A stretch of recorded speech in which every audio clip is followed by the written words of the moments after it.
এখন বর্তমানে আমাদের রাজ্যে শুরু হয়ে গেছে অন্নপূর্ণা যোজনার জন্য ফর্ম ফিল আপ, যেখানে মায়েদের প্রতি মাসে 3,000 টাকা দেওয়া হবে ব্যাঙ্ক অ্যাকাউন্টে। তবে এই টাকাটা কিন্তু ডিবিটির মাধ্যমে দেওয়া হবে যাদের ব্যাঙ্ক অ্যাকাউন্টের সঙ্গে ডিবিটি লিঙ্কটা রয়েছে।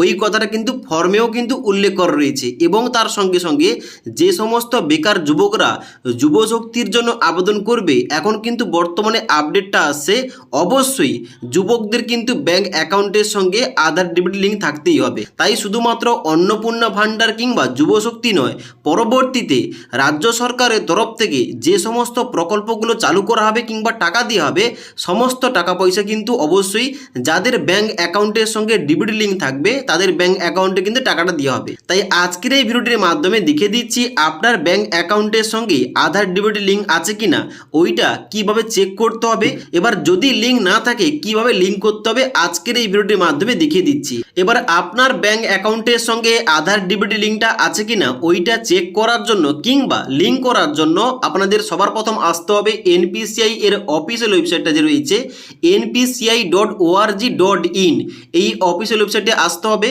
এই ওয়েবসাইটে আসার পর নিচে দিকে আসবেন, এখানে কিন্তু কাস্টমার অপশানে ক্লিক করতে হবে। কাস্টমার অপশানে ক্লিক করার পর ভারত আধার সিডিং এনেবেলার এই অপশানটাই ক্লিক করতে হবে। ক্লিক করার সঙ্গে সঙ্গে পরবর্তী পেজটা খুলবে, যেখানে প্রত্যেকটা অপশান আপনি পেয়ে যাবেন। যেমন এখানে বাম দিকে সমস্ত অপশানগুলো দেওয়া রয়েছে। এখন কিন্তু বর্তমানে এই ওয়েবসাইটটা পুরোপুরিভাবে ভালোভাবে চলছে, কোন রকম অসুবিধা হচ্ছে না এবং লিঙ্ক করলে কিন্তু সঙ্গে সঙ্গে লিঙ্কটা হয়ে যাচ্ছে। তো এখন বর্তমানে সবার প্রথম আমাদের চেক করতে হবে আমার ব্যাঙ্ক অ্যাকাউন্টের সঙ্গে আধার ডিবিটি লিঙ্কটা আছে কিনা। যদি থাকে লিঙ্ক করার দরকার নেই, যদি লিঙ্ক না থাকে তাহলে কিন্তু লিঙ্ক করতে হবে। তো অবশ্যই প্রথম চেক করতে হবে কি অবস্থায় রয়েছে কিংবা লিঙ্কটা আছে কিনা। তো ওইটা চেক করার জন্য আধার ম্যাপ স্ট্যাটাস এই অপশনটায় ক্লিক করবেন। ক্লিক করার সঙ্গে সঙ্গে পরবর্তী পেজ খুলবে, যেখানে আধার ম্যাপ স্ট্যাটাসের নিচে এন্টার আধার নম্বরের জায়গায় আপনার 12 সংখ্যার আধার কার্ডের নাম্বারটা পুট করবেন। তারপর নিচের দিকে আসতে হবে, এখানে যে ক্যাপচা কোডটা দেওয়া রয়েছে এই ক্যাপচা কোডটা দেখে দেখে নিচের ঘরটায় লিখবেন। লেখার পর নিচের দিকে আসার পর চেক স্ট্যাটাস এই অপশনটায় ক্লিক করতে হবে। এবার চেক স্ট্যাটাস অপশানে ক্লিক করার সঙ্গে সঙ্গে আপনার আধার কার্ডের সঙ্গে যে মোবাইল নাম্বারটা লিঙ্ক রয়েছে ওই মোবাইল নাম্বারে 6 সংখ্যার একটা ওটিপি যাবে। ওটিপিটা নিচের ঘরটায় বসানোর পর নিচে কনফার্ম অপশানে ক্লিক করতে হবে। এবার কনফার্ম অপশানে ক্লিক করার সঙ্গে সঙ্গে পরবর্তী কিন্তু স্ট্যাটাসটা এভাবে খুলবে, যেখানে প্রথম দেখতে পাবেন এখানে আপনার আধার কার্ডের নাম্বারটা শো করছে এবং যদি আপনার লিঙ্কটা থেকে থাকে তাহলে কিন্তু এখানে ম্যাপিং স্ট্যাটাসের জায়গায় দেখাবে এনেবল ফর ডিবিটি। তাহলে বুঝবেন আপনার কিন্তু ব্যাঙ্ক অ্যাকাউন্টের সঙ্গে আধার ডিবিটি লিঙ্কটা রয়েছে। এবার কোন ব্যাঙ্ক অ্যাকাউন্ট লিঙ্ক রয়েছে এখানে কিন্তু ব্যাংকের নেমের জায়গায় শো করবে। এবার এখানে যদি আপনার লিঙ্কটা থেকে থাকে তাহলে কিন্তু আর কোন রকম লিঙ্ক করার দরকার নেই। তবে অনেকের কি হয়েছে, অনেকের কিন্তু এখানে পুরনো ব্যাঙ্ক অ্যাকাউন্টের নামটা দেখা যাচ্ছে, যে অ্যাকাউন্টটা অনেক দিন আগে বন্ধ হয়ে গেছে। তারা হয়তো নতুন একটা অ্যাকাউন্ট খুলেছে, তারা নতুন অ্যাকাউন্ট লিঙ্ক করতে চায়, তাহলে কিন্তু অবশ্যই তাদের লিঙ্ক করতে হবে। আবার অনেকে দেখছে স্ট্যাটাস চেক করার পর এখানে কিন্তু কোন রকম লিঙ্ক নেই, একটা পপ আপ পেজ শো করছে এইভাবে যে লিঙ্কটা করতে হবে। তো সবাইকে কিভাবে এখানে নতুনভাবে এই ডিবিটি লিঙ্কটা করতে হবে দেখিয়ে দিচ্ছি। তো ডিবিটি লিঙ্কটা করার জন্য নতুনভাবে অবশ্যই বাম দিকে যে অপশনগুলো দেওয়া রয়েছে যার মধ্যে আধার সিডিং এবং ডিসিডিং এই অপশনটাই ক্লিক করতে হবে।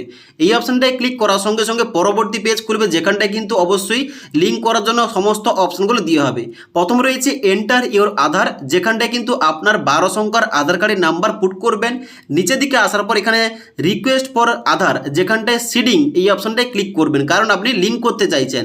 তো এখানে সিডিং অপশানে সিলেকশন করার পর নিচের দিকে আসবেন, এখানে কিন্তু ব্যাংকের নেমের জায়গায় আপনার যে ব্যাঙ্ক অ্যাকাউন্টটা আপনি লিঙ্ক করতে চাইছেন ওই ব্যাঙ্ক অ্যাকাউন্টের নামটা সিলেকশন করতে হবে। এবার এখানে অনেকের সমস্যা হচ্ছে, অনেক ব্যাঙ্ক অ্যাকাউন্টে কিন্তু নাম এই লিস্টের মধ্যে নেই, যেমন বঙ্গীয় গ্রামীণ বিকাশ ব্যাঙ্ক, আইডিএফসি ব্যাঙ্ক ইত্যাদি ব্যাঙ্ক, এইগুলোর কিন্তু নামটা নেই।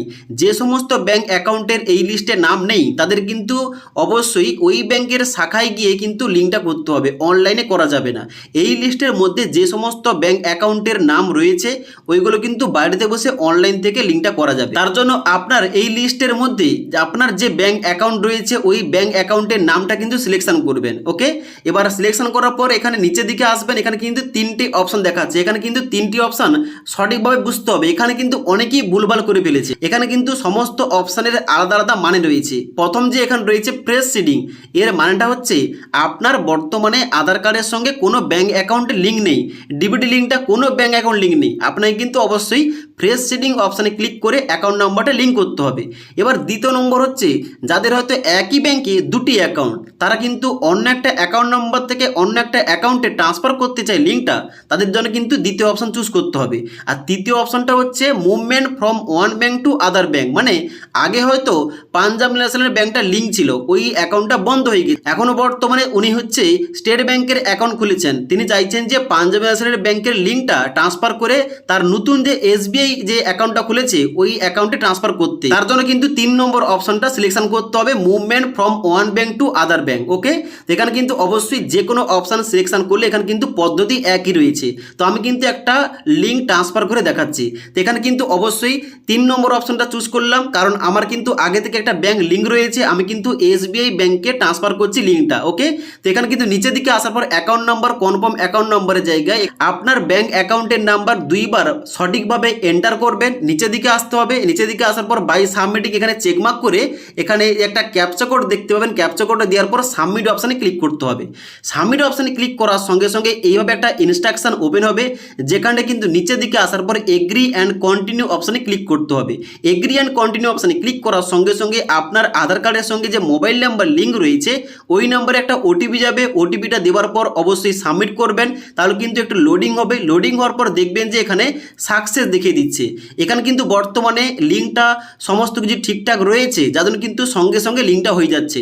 সাকসেস দেখিয়ে দিলে বুঝবেন যে আপনারা কিন্তু লিঙ্কটা হয়ে গেছে।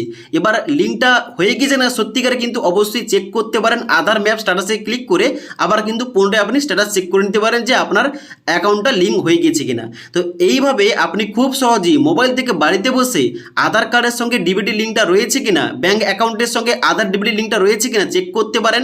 যদি লিঙ্ক না থাকে অবশ্যই লিঙ্ক করে নিতে পারেন। আপনাদের সমস্ত কিছু বলে দিলাম। যদি আজকের এই ভিডিওটির আপডেট ভালো লেগে থাকে একটি লাইক করবেন এবং বন্ধুদের অবশ্যই ভিডিওটি শেয়ার করে দেবেন।